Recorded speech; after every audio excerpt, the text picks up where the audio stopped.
Well,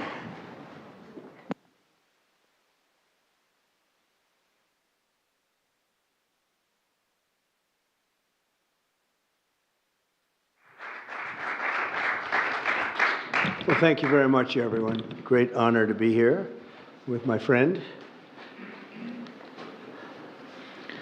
I'm delighted to welcome President Macron back to the White House. We've been together quite often, but not that often in the White House. We honored the President, First Lady of France, not so long ago. There was a beautiful evening, and we will not soon forget it. It was a beautiful day and evening, and many fond memories. I also want to thank Emmanuel for hosting me in Paris last December after a historic election win to witness the reopening of the spectacular Notre Dame Cathedral, where you did an outstanding job in bringing it back together. That was a sad day watching that burn, and 5 years later you had it up, and it was they say more beautiful than it was before, so I think that's a great achievement. That was not easy.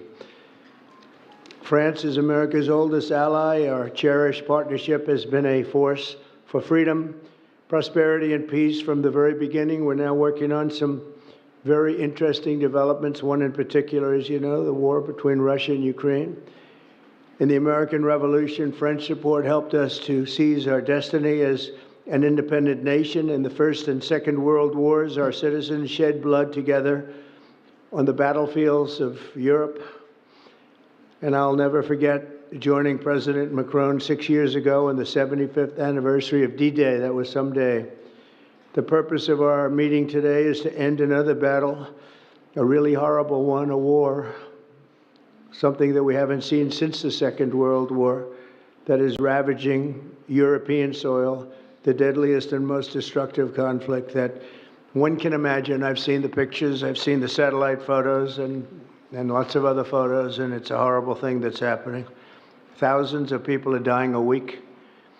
This very day is the third anniversary of the invasion of Ukraine, which would never have happened if I was president. That was not going to happen.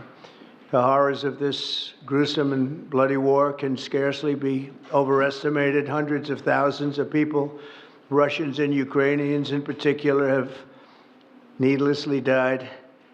An entire generation of Ukrainians and Russian men has been decimated. 1,000-year-old cities have been turned into rubble. Those beautiful spires that you used to see there, they were most beautiful in the world, they say, are lying in heaps of rubble, blasted to smithereens. It's time to end this bloodletting and restore peace, and I think we're going to do it. We've had some great conversations, including with Russia. Since my return to the White House, we've made more progress toward that goal in 1 month than occurred in the past 3 years. And I've spoken with both President Putin and President Zelensky. And again, a lot of good things toward peace are happening, moving it, I think, pretty quickly.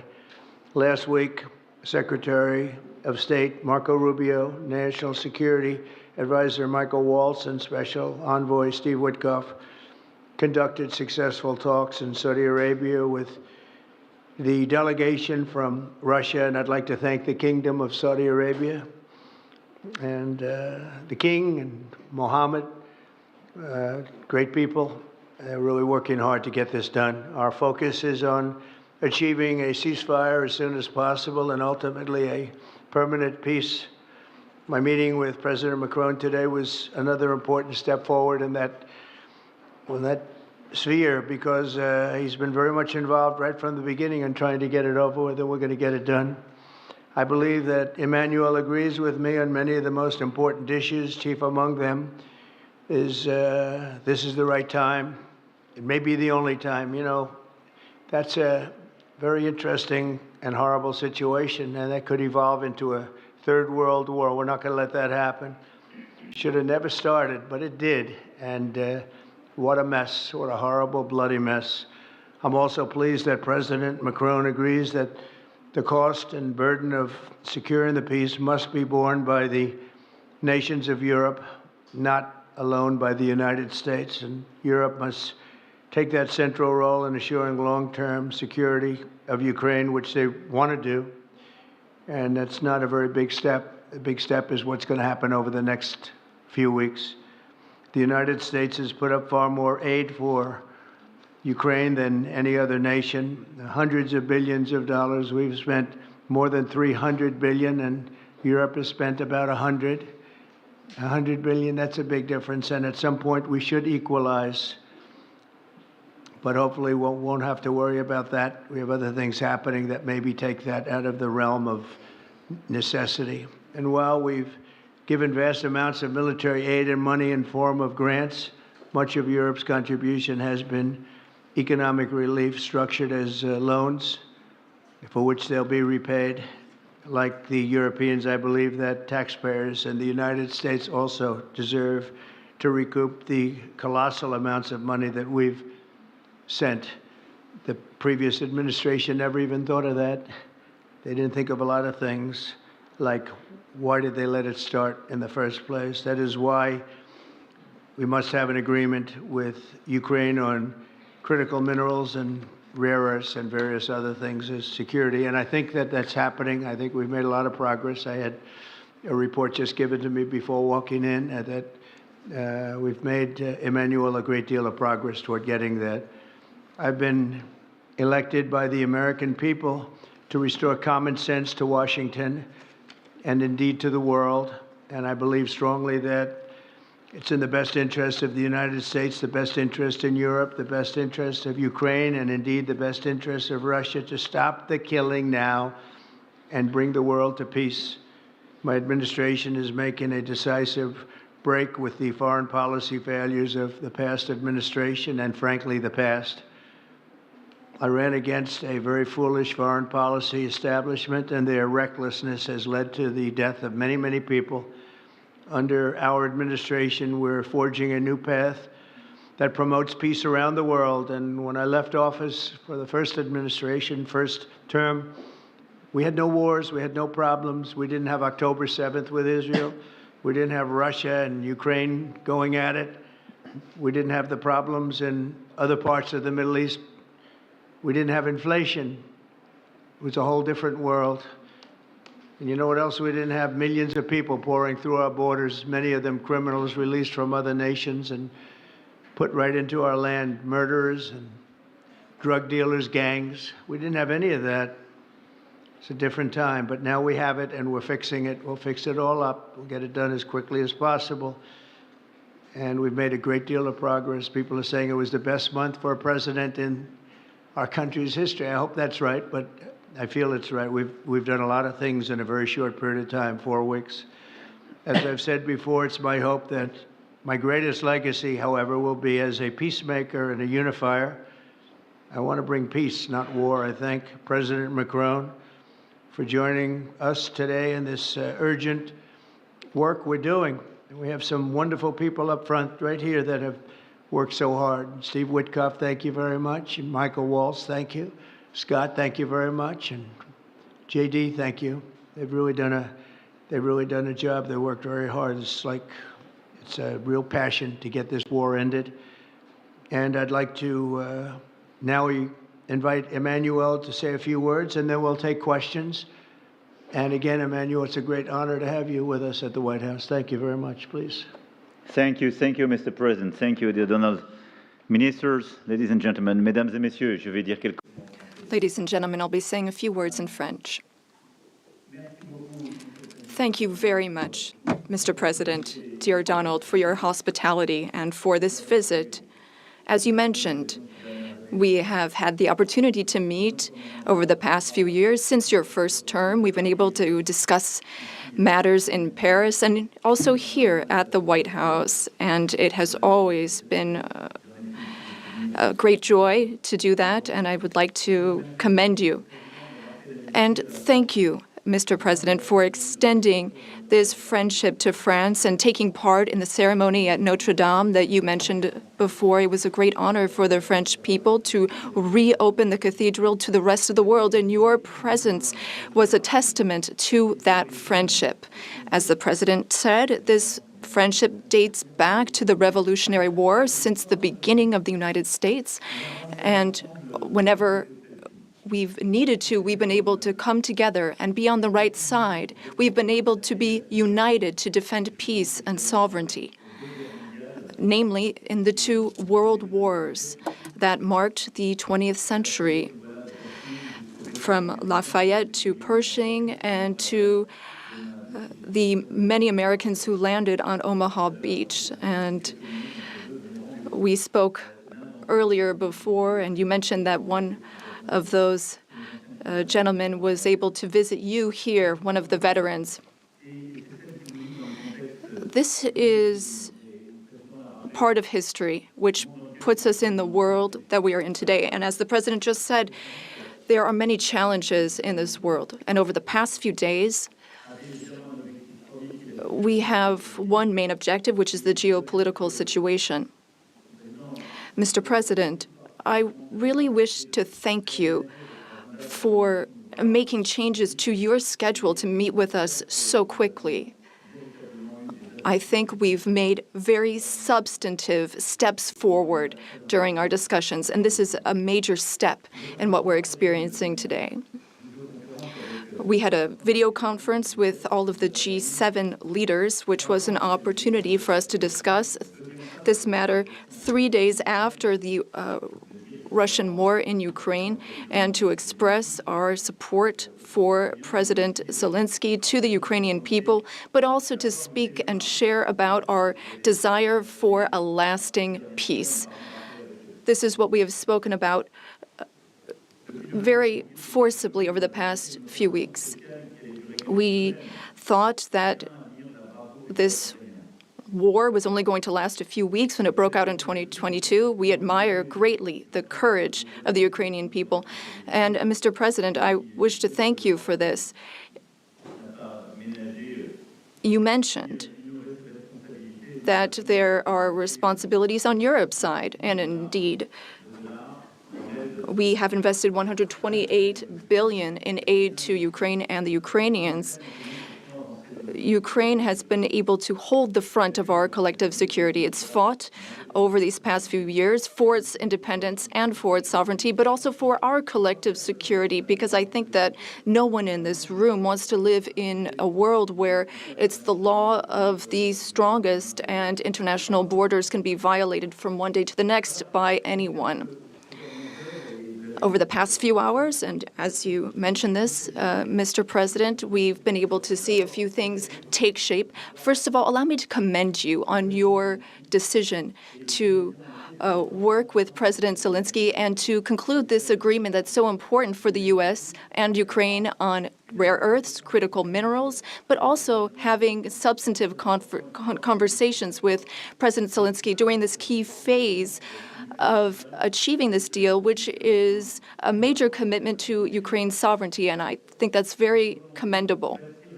We also have a shared desire to build peace. We will have this responsibility. This is 10 years after the war started in Crimea, and then we saw the events in the Donbas region and along the northern part of the country.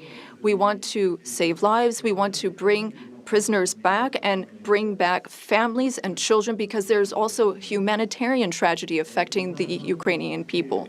We had lengthy discussions with the president, and we spoke about our desire to bring an end to conflicts, to have a truce that is measurable, verifiable, and that enables negotiation of a lasting peace, where we will discuss not only Ukraine's reconstruction, its territories, but also the security guarantees, meaning maintaining peace over the long term. As I said to the president, we've experienced peace accords that were only ceasefires without ensuring security guarantees, Minsk I and II. And we want to make sure this doesn't happen again. And I know that the president has expressed the desire to be a player for peace in the region.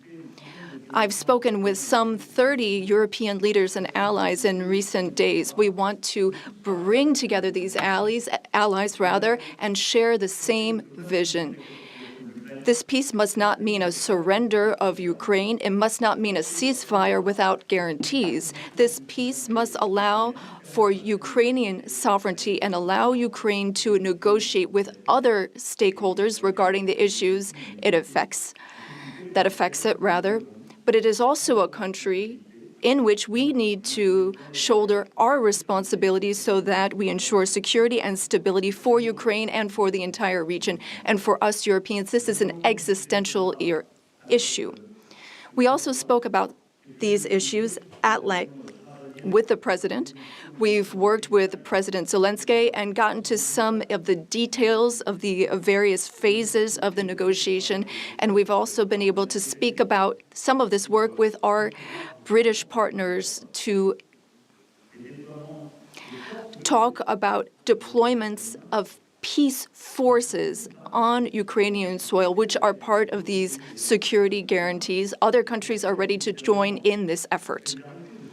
Solidarity and support from the U.S. will be crucial to this, and I thank you, Mr. President, for beginning to work with us on this issue and the agreement that you are preparing to sign with Ukraine and with all of these discussions we've had are very solid guarantees that we are understood and that we have the same wish, peace as soon as possible, lasting, solid peace for everyone, and the renewal of an international situation where we are all able to shoulder our responsibilities, Europeans shouldering their responsibilities alongside their American allies who will shoulder their own responsibilities. I also wanted to be very clear, Mr. President, about Europe's commitment. We have committed to building a lasting peace. As Europeans, we have committed to being stakeholders in these security guarantees. And we are also well aware that Europeans need to do more for security in Europe, for defense in Europe, and to more fairly share the security burden that your country has been carrying for so many years. Mr. President, you know how much friendship I show towards you and I have towards you since your first term. Europe is very clear-eyed about this. We know what we need to do as Europeans, given the threats surrounding us and the responsibilities that we must shoulder. We spoke about the Versailles Agenda, which allowed the Europeans to take a historic step and increase their investments. Europeans are ready to do even more and to go even farther. And several leaders said that to me before I came here to meet you. Mr. President, dear Donald, you spoke about this peace through strength. We fully share that because we must recognize the sacrifices made by the Ukrainian people and what we owe to them. The President and I also spoke about economic matters and our desire to see more prosperity in the United States and in Europe. We had discussions which will be carried on by our teams, our ministers and secretaries, to flesh out some of those ideas. But the idea is to have fair competition and no bias within competition between our industries. Now, the American and European economies are extremely intertwined. Some 1.5 billion in trade, trillion rather, in goods and services, and I know you've spoken about wanting to look at the balance of payments.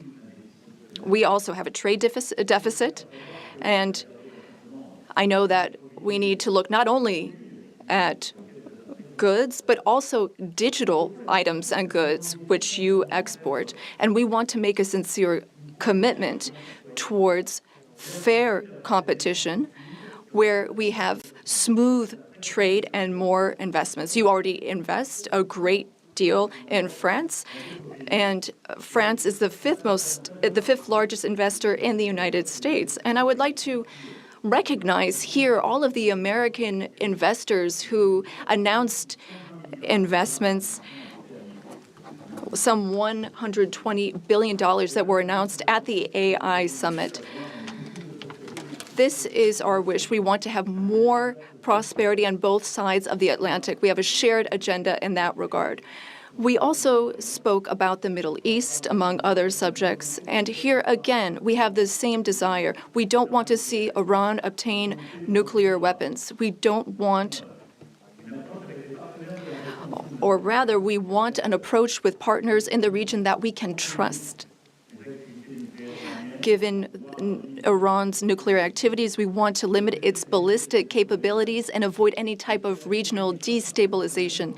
With respect to Syria and Iraq, we also share the same desire. We don't want to see Islamic terrorist groups resume any of their activities, because for some time our armies have very bravely been engaged in the Gulf, as you have led. And contributions have been significant and helped stability in the region. And I say this with great sincerity. France was affected by a terrorist attack in 2015, which was linked to the terrorist activity in Syria. And we are in that region at your side to work for more security. Ladies and gentlemen, we had extremely productive discussions this morning during the conference, and we spoke with our ministers and counselors and advisors. And I wish to say, after speaking with President Trump, I fully believe that there is a path forward. We share the same beliefs. We know what work needs to be done, and in the weeks to come, we will work on that. Our teams will come together in various formats to make sure that we have this solid, lasting peace with great strength. Mr. President, thank you so much for welcoming me here today. Thank you so much for these productive discussions and for your commitment. Thank you, dear Donald. Thank you, Emmanuel. Thank you very much.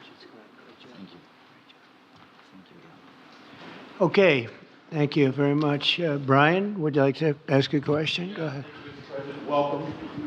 President Trump. I just want to touch upon real quickly the Harvard poll that came out that had, thank you very much, the Harvard poll that came out had you up 9+ points, and all of your agenda that you ran on, you're accomplishing that. You got the support of the American people, including stopping the war in Ukraine. If you can comment on the latest Harvard poll, I'd appreciate that. Well, I was honored by it. It was a big poll, and it's usually a poll that leans on the other side of things, the other side of the world, so to speak. But the Harvard poll is a respected poll, and it has us not only leading, but leading by a lot, and leading on every single issue that we've talked about. And as I said, we've become the party of common sense, and I think that's a very important element now, common sense, because what's happening in the world and even in this country, some of the things that took place, many of them are now canceled, and the rest are being canceled as we speak. But we've moved very rapidly and I think very effectively. So I was honored by that poll. Thank you very much. Appreciate it. Mr. President. Go ahead, please, go ahead. Mr. President, you said before that you would like to see Russia. Yes, go ahead. Are there any conditions that you want Russia to meet and you're meeting in Saudi Arabia with President Putin, will that happen regardless of any progress on the Ukrainian file? Yeah, I think the meeting in Saudi Arabia was a fantastic one. We met with the Crown Prince, who's a fantastic young guy. He's young, but with great imagination and tremendously respected all over the world. And he goes right to the king, and the king is incredible. Gotten to be friends with both of them very much, and they want to see this ended, and they're going all out to make sure that it is ended. I think Russia, likewise, I've spoken to President Putin, and my people are dealing with him constantly, and his people in particular. And they want to do something. I mean, that's what I do. I do deals. My whole life is deals. That's all I know is deals. And I know when somebody wants to make it and when somebody doesn't. I will say this, before I came here, there was no communication with Russia whatsoever, and Russia wasn't answering calls. They were not talking to anybody. They wouldn't talk to anybody, and people sort of accepted that as being that they want to go forward and just keep going without stop. But when I got here, one of the first calls I made was to President Putin, and we were treated with great respect, and they want to end this war. So that's a big thing, because I didn't know if I could say that, but it's a big thing. They want to do it, and the group in the front row that I introduced, they're all very active in it, and we're working on deals right now, transactions right now, and in particular, the big one is to get the war stopped, whether it's ceasefire or direct to an agreement.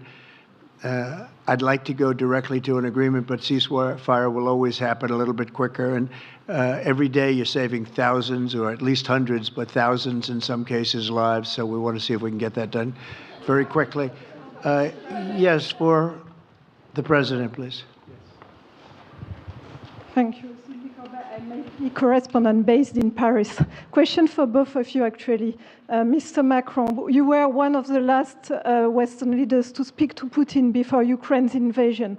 What advice, what recommendation could you make to President Trump to make sure that this time you can get strong enough guarantees from Putin to get a peace deal that lasts this time? And Mr. President Trump, what makes you think you can trust Putin in those negotiations? Thank you.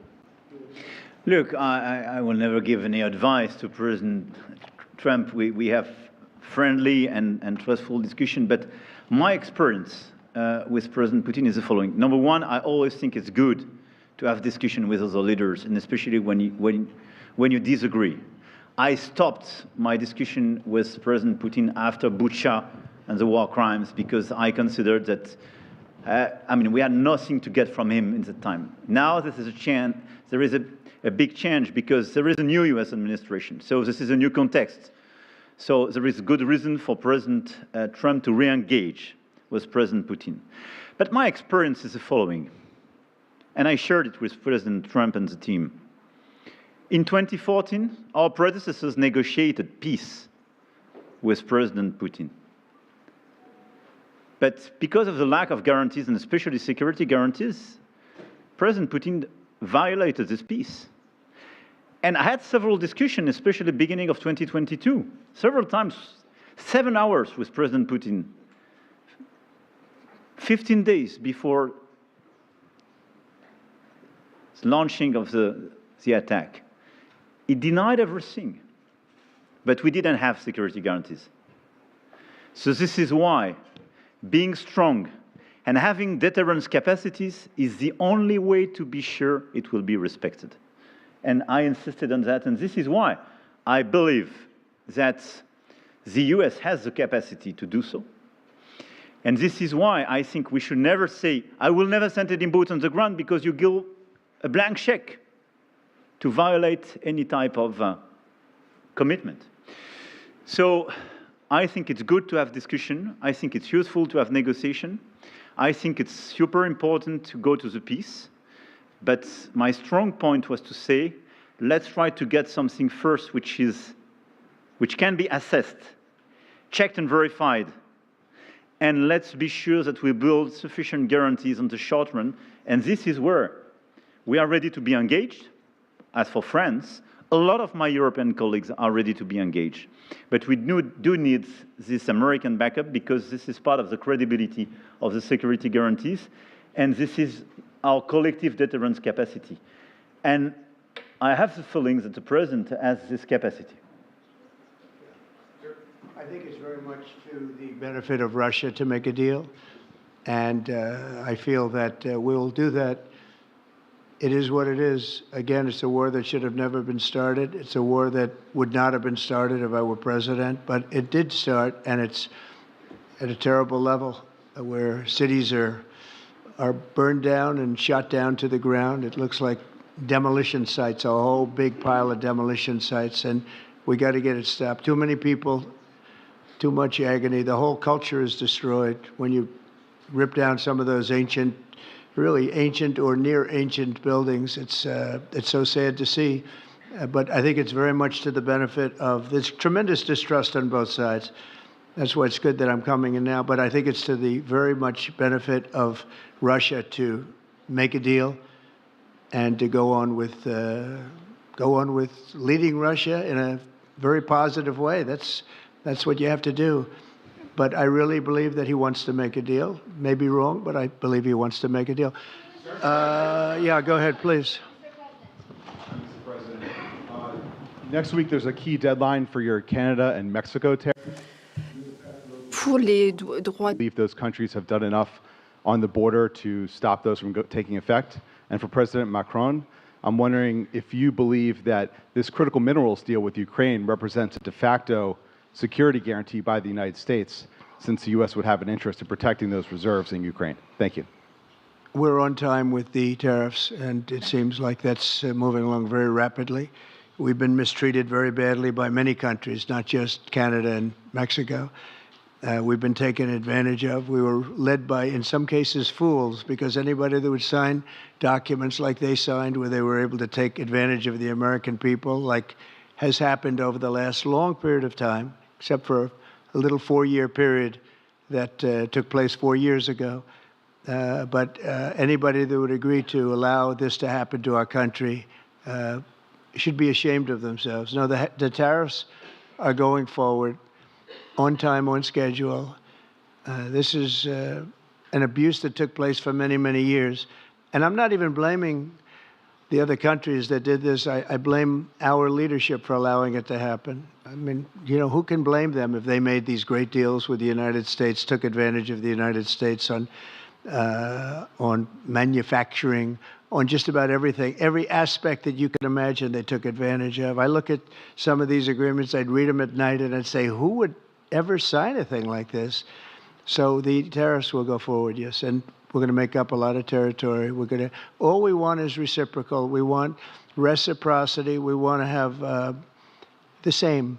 So if somebody charges us, we charge them. It's very simple, but it'll be very good for our country. Our country will be extremely liquid and rich again. Plus, we're doing other things, as you know. We're finding tremendous waste, fraud, and abuse at levels that nobody thought possible. You're seeing what's going on. And that was also part of the Harvard poll. Do you agree with what President Trump is doing with Elon and others that are looking for the waste, fraud, and abuse? And the numbers were staggering. It was like 70% to 2%.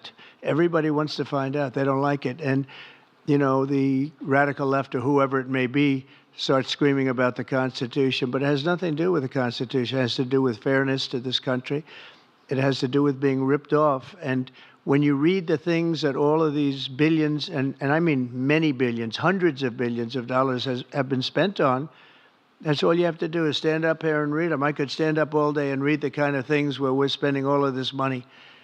The good news is that when you think of how rich a nation we can be when we get rid of this, you know, sometimes you'll buy a company and you'll see it was really well run. They accounted for every penny. Well, not much you can do there. You got yourself a bad deal. This one is the exact opposite. Tremendous fraud, tremendous waste. And when you think of what it is, you know, Elon uses an expression, caring. If we had people that cared, just cared a little bit when they did contracts, when they negotiated with outside vendors on behalf of the United States. That's what I'm doing now. I'm negotiating for the people of the United States. So we're doing a great job of it. I will say we found it'll be hundreds of billions of dollars of waste and fraud and abuse. Thank you. Please. Look, I think this discussion is a very important one. First, because it's important for the US, and it will be a good occasion for a first very important meeting between President Trump and President Zelensky. Second, I think there is a lot of economic upside on both sides. And third, de facto, there is a recognition of Ukrainian sovereignty, a recognition of the Ukrainian interests, and this is de facto a very important alignment of interests. Now, the security guarantees will be negotiated in due time in a full-fledged package of a peace security. But this peace, as it is now written and negotiated, and as this meeting is scheduled, is an important step forward, full-fledged peace agreement. Okay, please, go ahead. To the President. Monsieur le Président Trump, President Trump, President Macron. to make a deal with Putin. So when you do a deal, it's a win-win deal. What are you giving to him and what is he going to give you to America? And I was impressed by the way you referred to Notre Dame and that you were impressed by the reconstruction of Notre Dame. A lot of Americans have sent money to Paris to participate to the reconstruction of Notre Dame. As a President of the United States, are you going to contribute to the reconstruction of Ukraine? Et Monsieur le Président Macron? President Macron, what for you is the main area of progress in your meeting with President Trump? Can you confirm that there is an agreement to send European peacekeeping troops? Will France participate in that? How many troops? What would they be doing? Would this represent a great danger to send French and European troops to Ukraine? Well, I guess it's a little strange question because you ask whether or not we're going to, on behalf of the United States, contribute to Ukraine. I mean, we're in there for about $350 billion. I think that's a pretty big contribution. I do appreciate the first part of your question, however, because I think they've done an incredible job with the Cathedral of Notre Dame. I think the president has done. I know he headed it up, and I know how hard he worked, and it took a period of time, but really not a long period of time, considering what that was, so delicate, so beautiful. And I was there, and I saw the work, and I'm very good at construction. I know good construction. I know bad construction. They did a beautiful job, and this man has to be given a lot of credit for that. It's an incredible cathedral. Most people thought it couldn't be saved, and if it was, it would have to be built in a different form, and we didn't want to see a different form. We wanted to see the same form that you built. So I just want to congratulate you. That was an amazing job. I don't think you've gotten enough credit for it. Someday you will. Someday you will. Thank you, Donald. Merci beaucoup. Thank you very much. To go back to your question, today's discussion showed several areas of progress. First, we have been working a great deal with President Zelensky to have a proposal that's acceptable to Ukraine. President Trump has confirmed that he will be meeting with President Zelensky very soon to finalize the agreement on critical minerals and rare earths and to speak together about that matter. That's a very important step forward. The second thing is that during our discussions, we were able to go into some of the details about the proposal that we have just made to have a truce, a peace, and be able to measure that and then structure our discussions on that basis. France and several other European countries, along with Ukraine, are hard at work to build this lasting peace with very specific points, including security guarantees, the territories that belong to Ukraine, the issue of reconstruction, the economy, and critical minerals. We've been able to go into the details of those proposals. The third area of progress, which really mark a turning point, is the fact that we were able to talk about the details of the security guarantees. And the president has shown this over the past few days, and he said so a moment ago. We want peace. He wants peace. We want peace swiftly, but we don't want an agreement that is weak. The fact that there are Europeans that are ready to engage to provide for these security guarantees. And now there's a clear American message that the U.S., as an ally, is ready to provide that solidarity for that approach. That's a turning point, in my view. And that is one of the great areas of progress that we've made during this trip and during this discussion. When it comes to troops, in the past, a year ago specifically, we saw a reason to talk about sending troops for strategic regions. Today, when we talk about troops, we're talking about sending them in after we've negotiated a lasting peace. And once we have that solid, lasting peace, that's part of an agreement signed by Ukraine, signed by Russia, and for which we will provide the guarantees, then at that point, And recently, France has worked with the UK to provide its contributions. We've worked on plans. We've worked with our militaries not to go to the front lines, not to go into occupied territories, but as a show of support to show that we have a negotiated peace signed by both sides, and that is a peace we will preserve. So these would be peaceful deployments of troops, not for combat.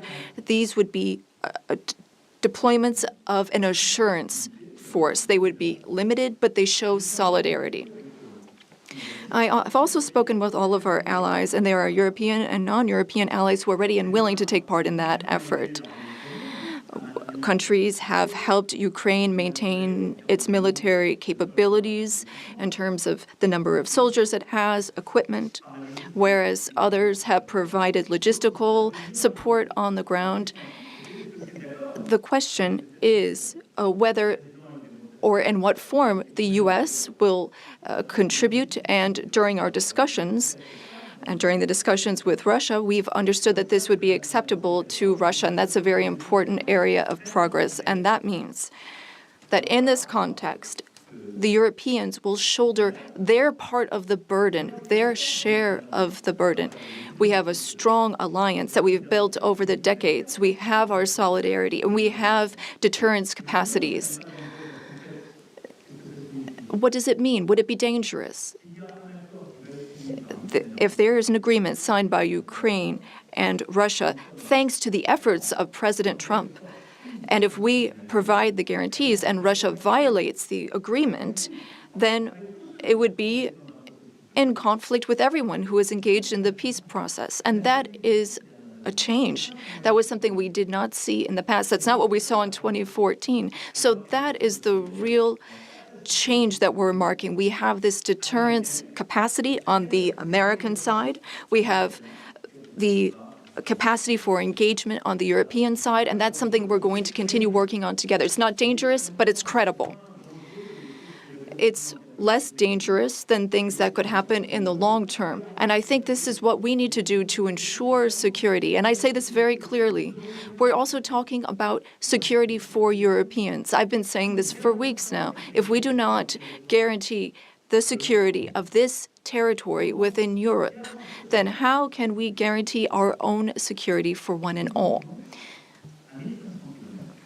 We live just 1,500 kilometers from Ukraine, and the Germans and Polish are even closer. So our collective security is important. We need to answer this call for Europeans to be more engaged, and Americans will be there still in solidarity. Europeans are working for their collective security, but I really think this was a turning point today in our discussions. Emmanuel, thank you very much. Great job, and it's been wonderful being with you. Say hello to your beautiful wife, and we will see you again soon. We'll be speaking often. We'll get this thing worked out. We're going to get it done. So important, and great job. Thank you.